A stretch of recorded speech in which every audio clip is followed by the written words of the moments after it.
Hello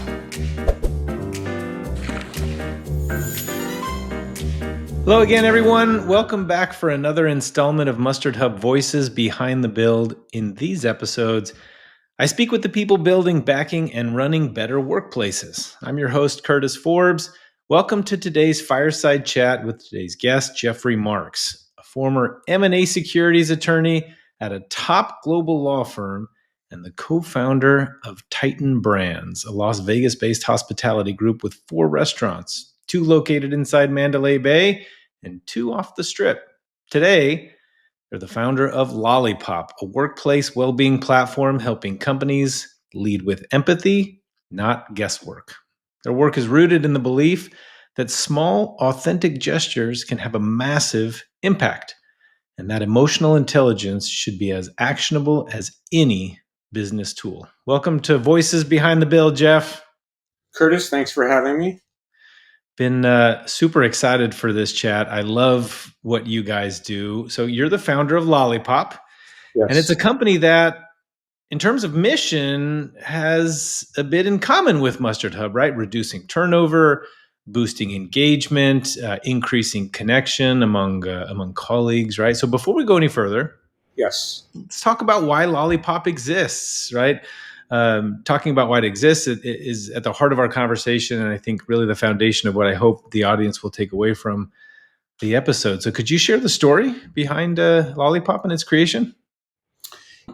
I graduated from law school in 1995, and I'm a person that kind of grew up in a very emotionally unsafe environment, and I had daddy issues, and I always had some confidence issues, and the first job that I got out of law school, I got set up with I started as a litigator at a regional law firm in Orange County, and I got set up with probably the one person that somebody with daddy issues doesn't want to get set up with, as far as their mentor and their partner, and life was pretty miserable both on and off the job. I never got thank yous. I never got nice job. I never got how are you doing today? And very high stress environment as a first and second year lawyer working, 12 hours a day. And not only was my life miserable and dreadful during the day at work, couldn't sleep at night. I was stressed out on the weekends. And I realized later, after I began Lollipop and started my own business, that a couple of little words from the partner that I was working for, like a nice job once in a while, or a how are you doing, would not only have made my life better at work, I would have been sleeping at night. I would have been happier. The impacts of work radiated throughout my life, right? And it was just a few simple things that could have been done that would have made my whole life better. Oh. And so fast forward to 2005. I later left that firm and went on to a larger firm, became a corporate lawyer, had a very good experience, and fast forward to 2005, I found myself with some legal clients in Las Vegas. Really goes back to 2001, and I started building up a legal practice in Las Vegas. And even though I live in Newport Beach, and so really what happened is I got hired out of Paul Hastings, my big law firm, by one of my clients, became general counsel for a large technology publicly traded company. They went out of business in 2001, and I decided to go out and hang up my own shingle, and started doing business and getting customers in Vegas. And I in Vegas I started to meet a lot of people, and I met my current restaurant business partner, who was in the nightlife space, and we started a restaurant company called Titan Brands. And it took us a while. We could be, because we went up and down the strip. It took us a while to meet the right people in the hotels and find brands that they wanted. And we finally landed on our first deal. We took a very famous brand, legendary bar from Mexico called Husong's Cantina, which is the place where the margarita was invented. And the Mandalay, we licensed it. The Mandalay bought off on it, and we started negotiating a lease. And this was in 2009 for our first restaurant. And about a month before we were ready to sign it, my partner Scott, I got a call, and he was in a motorcycle accident and rendered paraplegic.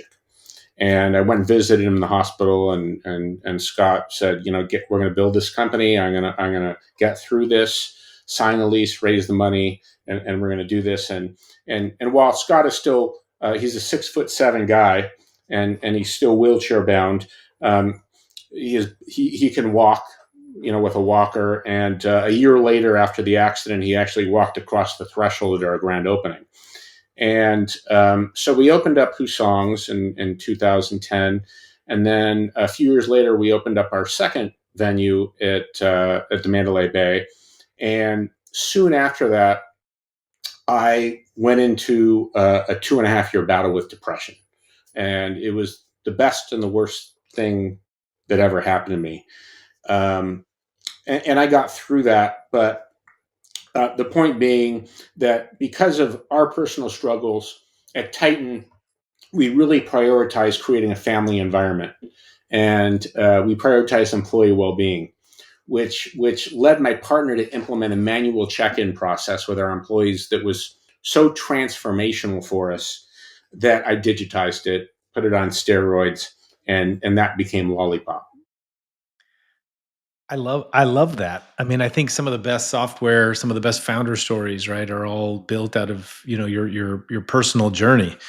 Um, Human connection and empathy, I think, are really important in the workplace. And so many employees obviously want and need more support for their mental health and their overall well-being. And Olipop's a solution for employers who want to meet that vital need. So tell me about what is Lolly. How does it work? What is Lollipop? So the typical ways that companies monitor how employees are doing these days is through engagement surveys, and for the most part they're anonymous, and for the most part they're focused on knowledge workers and not frontline workers. And let me step back. Turnover and lack of engagement are just massive problems across the world, across all industries. Oh yeah. It's according to Gallup, $8.8 trillion annual problem, which is results from people leaving and people being disengaged. And there's a lot of hidden costs in turnover. And take it down to a frontline worker in a restaurant. My average, if I lost a line cook, we lose a line cook at a restaurant. Our average cost of turnover is $6,500, and most of that's interviewing, onboarding, and training. Most of it goes to training. We've got to have somebody shadow them for a month and train them. And Loss so, of efficiency too sometimes, right? Some institutional knowledge, efficiency, all of these things for a period of time get lost. yes, So yes. And you take that up to other industries where there's knowledge workers, the cost of turnover, depending on the level of worker, could be 50% of their it's salary. insane. Yeah. The cost of disengagement is a huge issue. The cost of employees just not being engaged in their work is estimated to be 18% of their annual salary. So if you've got a $70,000 restaurant manager that's disengaged, the cost is, do the math. I can't do it in my head right now, but 18% of that is what our Yeah. company is losing because of their disengagement, Yeah. through. So that's the first thing, the cost of disengagement and the cost of turnover, these hidden costs a lot of people don't know about. And the way to continue with what I was talking about, the way that most companies monitor how their employees are doing is largely through anonymous surveys. So they get good data and they can tweak things. But the problem is they can't undo the lack of engagement and the turnover that's occurred since the last survey whether it be a year ago or 6 months ago. And the second thing is the surveys are anonymous, so you don't know if individual employees are struggling and if they're on the brink of leaving or they're having Right. issues. Yeah. And our platform is based on one fundamental principle, which is employees are human beings. All human beings have a fundamental need to feel seen, heard, and understood. Employees that uh, do not feel cared about are much more likely. They're 8 times more likely to leave to go across the street for a larger check. And Wow. so what we do at Lollipop is really simple. We instead of doing anonymous surveys once a year, which are often long and which have very low engagement rates, we pulse survey employees without an app. We send them a text or an email once or twice a week, and they click on the link and they really answer one simple question: how are you feeling today? So the employees click one of 5 emojis. Then there's 9 pre-populated emotional reasons why they might be feeling that way, such as I'm just sad, I'm feeling disrespected, I'm feeling overwhelmed, I'm tired. And they can click one or more of those, and they can leave a comment if they want. They don't have to, and they click submit. So in 5 to 10 seconds, once or twice a week, employees, you know, indicate how they're feeling. And if an employee checks in low, it triggers an automatic alert that goes out to a manager, or they can skip their manager if they're uncomfortable with their manager getting it. And it explains how the employee checked in and prompts that person to connect with the employee. And it's not rocket science. It's just about knowing how to sit down with employees and how to actively listen. Right? It's Yeah. about putting your phone down and Yeah. looking them in the eyes and letting them talk and not interrupting and not Yeah. trying to solve the problem, asking questions. Right? It's all those little things that make a big difference. And so it's not rocket science. And what we've done is we have an advisory board, and we've got a Harvard Medical School psychology professor. We've got an organizational culture change specialist that have helped us create very, very short training videos for managers that train them on the basics of how to approach and connect Hmm. with the employee. And then we've developed very, very simple tools where a manager can go into our tool set and click on an emotion of how the employee checked in, or they can click on what the employee is going through, whether it's a divorce or whether they're just overwhelmed or whether they're having a conflict at work, and they can click that and very, very bite-sized conversations. Here's how you can open up the conversation in an empathetic way. Here's small authentic gestures that you can use, very simple things that have a big impact. And we can talk about the whole small authentic gesture thing in a minute. But the whole thing is meant to be very simple and bite-sized and not to take up a lot of time. It's simplicity. But what we're finding is a lot of our customers are showing 20% decreases in turnover since they involuntary turnover since they implemented the platform, and their managers are coming to them, not all of them, but their managers are coming to them and saying, wow, when I approach the employee in this manner and listen to them, the reaction on their face, right, the Yeah. smile and the look of relief on their Yeah. face made me want to do this. It's training managers to be more empathetic, and it's decreasing turnover. That's incredibly powerful. And it's so easy, it's simple. It's a targeted tool that can give, well, simple, can give leaders big insights into how their workforce is really doing. So That's right. what can leadership, what are they going to learn about their team from using Lollipop? And maybe more importantly, like, what are they doing with the data? Obviously, I understand they get an alert to check in with something. Are there things that they do with this data? So we're providing them with data on average moods. They can break it down by team, and that can tell them if they look and see that there are certain teams that are consistently lower. Maybe they need to send that manager to more training. Mm, We're actually running analyses of for those employees that leave comments. What are the comments showing? what percentage of people are overworked? What percentage of people have personal problems Mm. versus work-related problems? And so, that is pretty valuable data for the employees to see what their employees are going through. And so, and there's other ways that we never thought of that companies are using this data. For example, we've got one of our very early customers is a call center that uses the platform with their call center employees in the Philippines Mm. and in the United Kingdom.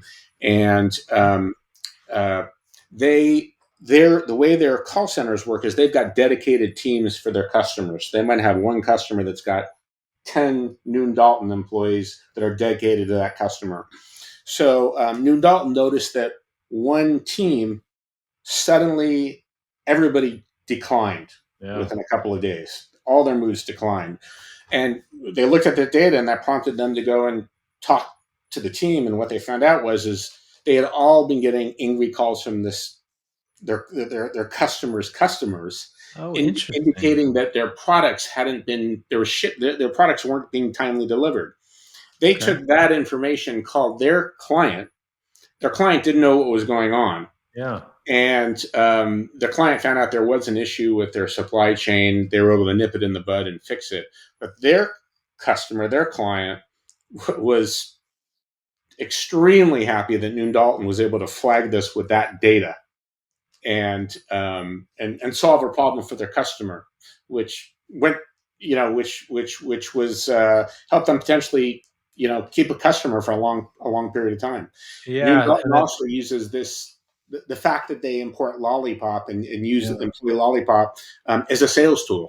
They when they're doing sales pitches, they've got a Lollipop slide that says, "We take care of our employees, and because we take care of our employees, they take better care of you." And these are the kind of things that happen. Right, right. That's awesome. That's a really neat story. And I would imagine that was sort of an unintended um advantage or consequence. I mean a positive consequence, right? But sort of unintended, right? We obviously we build this software, right? We want to help teams feel better. And then as it turns out, from being able to monitor these things so quickly and more in real time and not having to wait a year for these polls, for those surveys on teams, we were actually able to get actionable, information about a real problem that the business had that we could fix to keep customers. I think that that's an awesome story. So, what kind of customers? Tell me a little bit about what kind of customers use Lollipop. We don't have to name specific names, but I'd love to hear a little bit about what the customer type looks like. Is it small business, mid market, enterprise? Is it mostly international? No, no, no. Well, we're pretty new, and we have launched with customers across different industries, trying to figure out like what our target zone is. And so Hmm. we've got companies ranging from a couple of restaurant groups, including mine, and including um, a, a, a fast casual concept that's pretty large on the West Coast called Love and Egg Sandwiches, to manufacturing companies. To we've got accounting firms that are using. We've got companies that are using this to keep in touch with remote workers, because even assuming that a manager has a high emotional IQ and can tell when somebody's not doing well. When you've got remote workers, that all goes out the window because you're not seeing them day to day. Yeah, And so a lot of our companies are having great success using these with remote workers, where they're that's checking. amazing. I, I'm curious what I'm curious to hear a little bit about maybe what made these companies turn to a solution like Lollipop. In other words, what were the issues that they were trying to solve? Because, like you were mentioning, sometimes we don't know there's things going on in people's lives. So I would imagine it had to be something else. Is it the turnover? Was it general overall sentiment or a suspicion that it was low? What were the issues that they were trying to solve that made them sort of turn to that to use Lollipop as a solution? Well, I mean, I think the main thing is turnover, and which is what triggers them. A lot of people don't really understand the hidden costs of turnover, and certainly Yeah. not disengagement. And so, turnover is what drives companies to us, and turnover is what drives companies to us, and I think that again, and I use this term a lot, but it's not rocket science. It's Yeah, little things, right, it that is. have a big impact. A friend of mine called me about 10 years ago and said, "Hey Jeff, my wife's name is Evelyn." He said, "Hey Jeff, try this. Try calling Evelyn tomorrow. Just call her randomly in the middle of the day and just say something to the effect of, 'Hey, honey, I was just thinking about you. Can't wait to see you tonight,' or 'I love you.'" And I said, "Okay, I'll try it." And so I called her the next day, and I did that, and it was a 60-second call. But guess what? My wife was on cloud nine for 2 days. It was a small, thoughtful gesture, and Amazing how that just transforms relationships. that's right. And when I saw how 60 seconds of my day could bring this much happiness to somebody, it made me want to do it. And Hmm. that's what we're seeing. I think there's a lot of companies that are out there that do a good job and take these engagement surveys and gather a lot of data. And we do that. We gather a different kind of data. But where the other companies leave off, we pick up, and that's with the human connection piece. And Yeah, that's what keeps people. And frontline workers are the face of the company. And if the frontline workers aren't happy, I know this in the restaurant business, right? If right. my host is not happy, that's going to radiate out to the customers, right? And that has Yeah. an impact. And the same thing with our servers, and the Yep. same thing with frontline office workers. It's the same thing. And so but again, it's not little things. It's little things that make a difference, and it's bringing awareness to those things.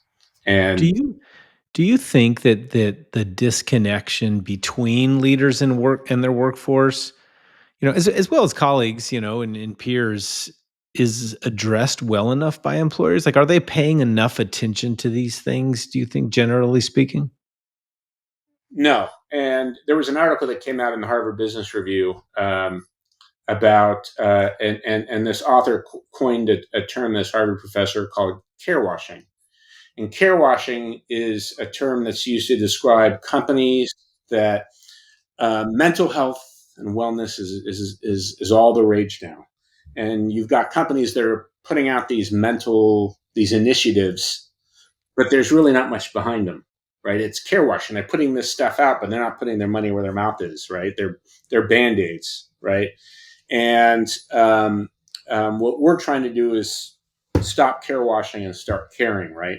Which is human connection, right? It's wellness programs and all this stuff. They're good, and they help. But what really makes a difference is that human connection, and making people feel appreciated at work, and like they're cared about. And by the way, if a manager gets an alert, it's not always a sit down 30-minute conversation, right? And we've actually got a function where if an employee is going to trigger an alert, it asks them whether they want somebody to connect with them or not. Maybe Yeah. they don't want to be bothered, right?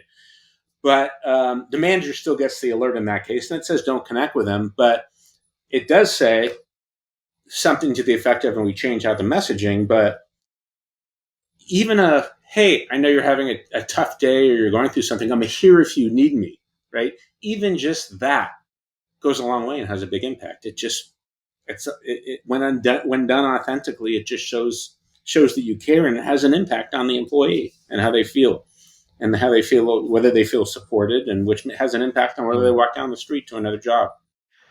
Here's a here's kind of a question from a little bit of a different angle. I all of this makes so much sense. I obviously, with what we do, I see, everything that you're saying is we align with 100%. I'm kind of curious, from your mind, you know, what do you see as some of the causes of that disconnection and the lack of empathy when it comes to the world of work, right? I mean, we can discover when folks are disconnected. We can understand and get data that can show us whether there might be some negative sentiment, right? But what do you see as some of the causes, right? And how are you seeing these, changing or evolving over time? It all starts with the leader of the company, right? Yeah. So you've got a leader that doesn't care, that's going to radiate downwards, right? and we're probably not interested in working with a company that's got a leader that doesn't really care and is just implementing a platform to check a box, i.e., Right. care washing. Even though when you have a leader that cares, once your company starts growing, that leader can't be, you know, everywhere at once, and so you've got to delegate and you've got to separate, Yeah. you know, teams by managers who are now responsible for their employees. And so while the leader may be empathetic and maybe a YPO member or might have been through Franklin Covey and just might have the empathetic bone in his body, or she, um, the managers might not have been through a training. They just might not know That's true. how to work with employees and how to be empathetic. And so, most companies can't go and bring in and send their managers to 3-day trainings on how to be empathetic and how to be more caring leaders. A lot of which is theoretical, right?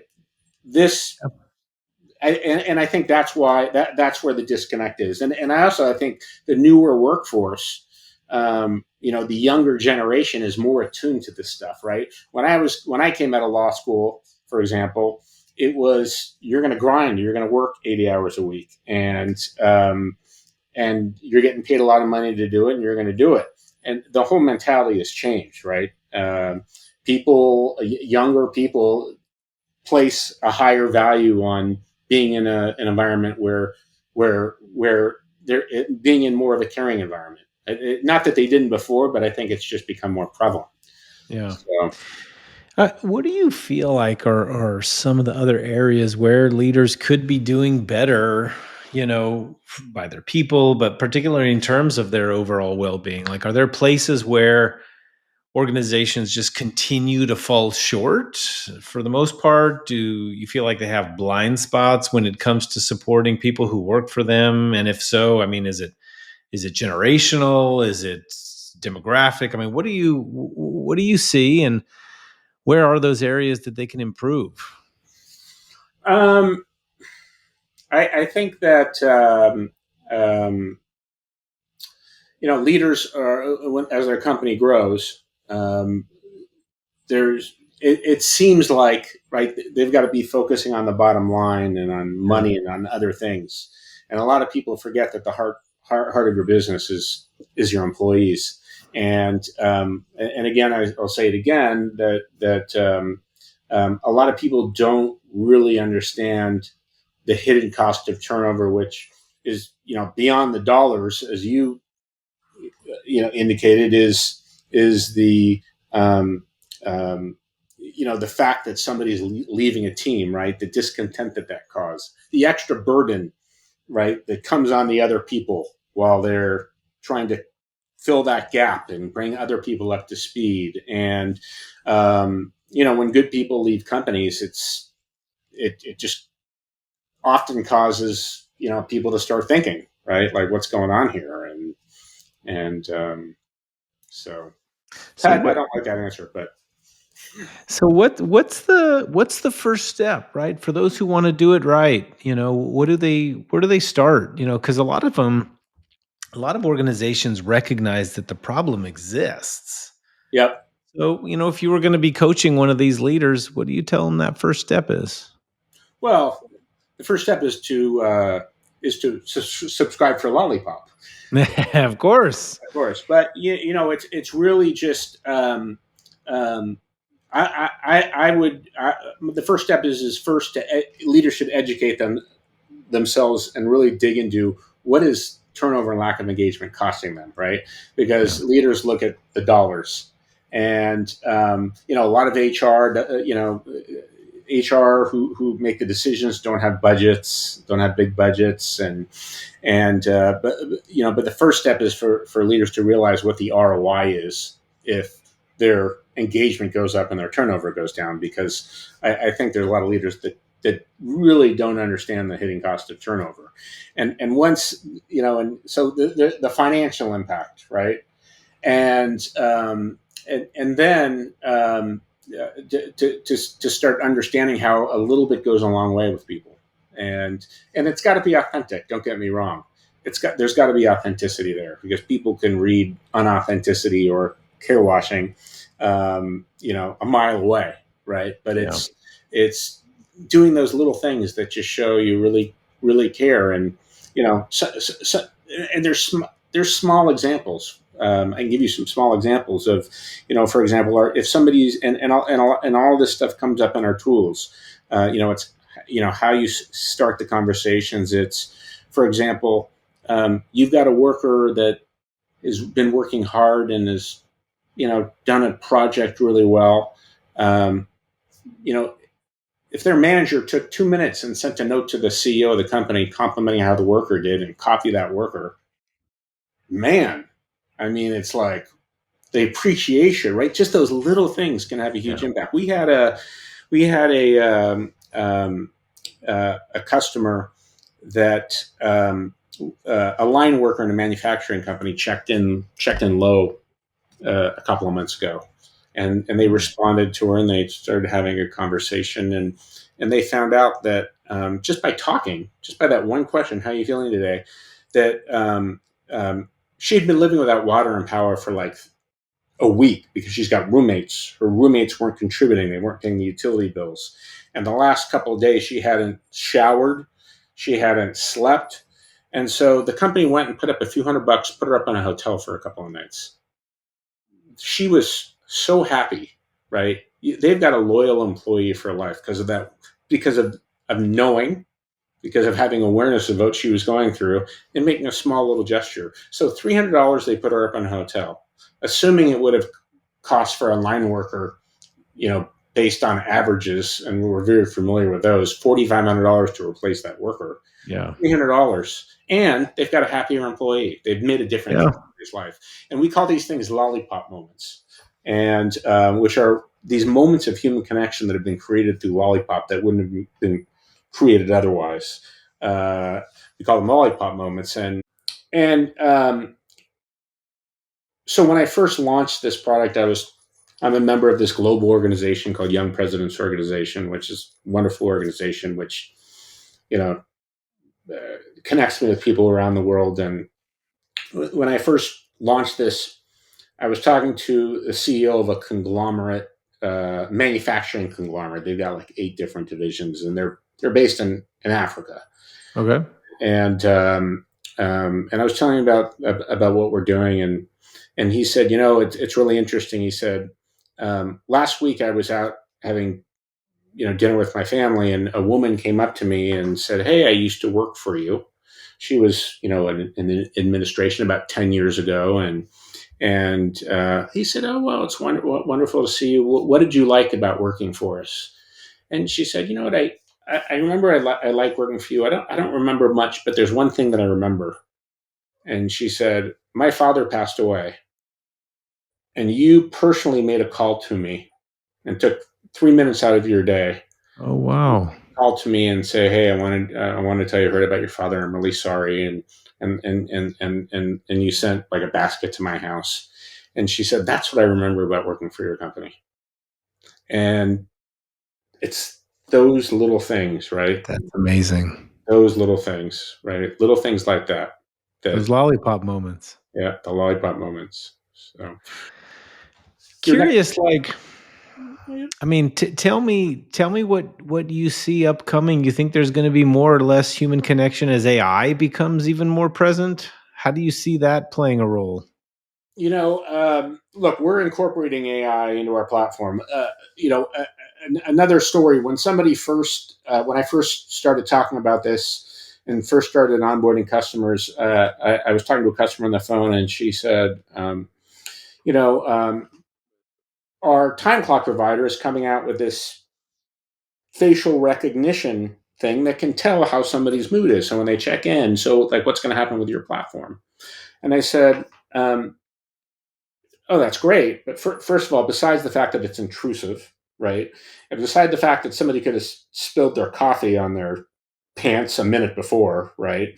Um, the fact is that AI, at least not for the very foreseeable future, is going to replace human connection, right? Right. And so we're using AI to implementing AI to help provide suggestions. And by the way, we do not counsel. We just support. Counseling is for therapists.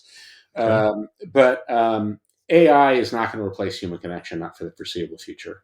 And so AI is supplements what we do, but it doesn't replace the human connection piece. And yeah, so One of the one of the things that I always like to ask, and as we wrap up, I'm really curious to hear what your advice might be for that next generation of business leaders. I mean, what do you tell them to do better as a leader, right? When it comes to supporting the wellness of the people that they work with, building that community, leading with empathy, right? Empathy. You're on an elevator up to the top floor, and right before it rings and they walk out the door, what's that one thing that you tell them so that they can get it right from the start? it's it's care, authentic care, and it doesn't have to take up a lot of time or cost a lot of money, Yeah. right? But showing people that they matter uh, is what's going to keep people. And the mental health numbers are off the charts, right? Mental Yeah. health issues are at an all time high, and uh, a little care goes a long way, and Yeah. it goes a long way. And Lollipop can help you do those things. There is one more thing I wanted to add, if Please. yeah, which is um, there's something you're familiar with EAPs, employee assistance programs. Indeed. Yes, and so um, for any of most of your audience probably knows what they are, but they're insurance policies that companies buy that provide kind of added wellness and benefits to their employees, like mental health counseling, alcohol and drug counseling. Mhm. The thing is these platforms are grossly underused. These companies pay for them, but they're grossly underused because people either don't know they exist because Mhm. they're on a lunchroom with 80 other legal notices, or if you're like me and you live in California, there might be a couple hundred legal notices. That's my California joke. And if they know they exist, a lot of people just don't want to go and ask for help. Yeah. And so what we're doing is in our recent release, we're launching awareness to EAP programs. So every time an employee checks in, a thank you screen pops up and there's a resources button. And that resources button has things like hotline numbers and things, but it also has direct links to any employee resource, That's um, that's uh, amazing. the resource EAPs that the company has. So if you need mental health counseling, click here. You can get it for free here. And so we're driving awareness and use of those EAPs, which is also helping employees as well. I So didn't realize that. That's actually a really, really cool angle. thank you. Yeah, I appreciate you mentioning that. And thank you to all of you catching the episode of Mustard Hub Voices Behind the Build. Like and share this episode. Please subscribe. Take a moment to visit mustardhub.com to learn about how we help companies become destinations for workplace happiness and turn culture into a competitive edge. And while you're there, be sure to sign up and get started with Mustard Hub for free. Until next time, thanks again.